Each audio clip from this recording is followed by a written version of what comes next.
বাংলাদেশ জাতীয়বাদী দলের যুব দলের কর্মী এবং ছাত্র দলের কর্মীরা তারা বিভিন্নভাবে সাধারণ মানুষকে হয়রানি করছে। বলহালির পবিত্র মাহে রমজান উপলক্ষে পৌরসভার 7, 8, 9 নম্বর ওয়ার্ড বিএনপির উদ্যোগে দোয়া এবং ইফতার মাহফিল অনুষ্ঠিত হয়।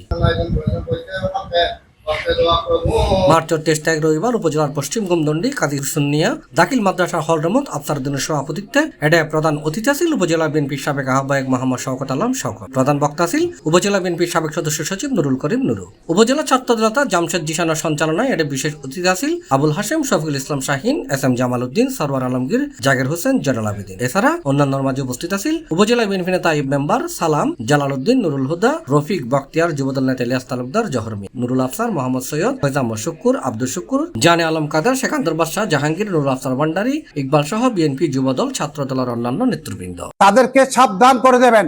বাংলাদেশ জাতীয়বাদী দল এই কাজের জন্য বাংলাদেশ জাতীয়বাদী দল সরকার গঠন করবে না। যারা বাংলাদেশ জাতীয়বাদী দলের কর্মীরা যারা আজকে সাধারণ মানুষকে হয়রানি করছে তাদেরকে আমি সাবধান করে দিতে চাই। আপনাদের বিরুদ্ধে ব্যবস্থা নেওয়ার জন্য ঊর্ধ্বতন কর্মকর্তার কাছে বিভিন্নভাবে রিপোর্ট গিয়েছে। তাই সকলের কাছে আমি উদাত্ত আহ্বান জানাবো, আজকে এই রোজার সময় আপনারা যেভাবে বাংলাদেশের মানুষ বলখালী মানুষকে আপনারা যেভাবে হয়রানি করছেন তা থেকে আপনারা সাবধানে থাকবেন। পবিত্র নাজাতে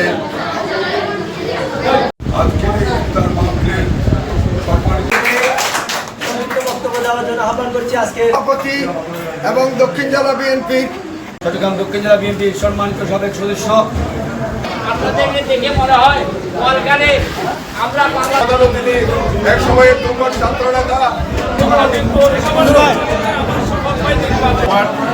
কাজী শফিক মসজিদ ক্ষেত্রে আজকে C+ TV চট্টগ্রাম।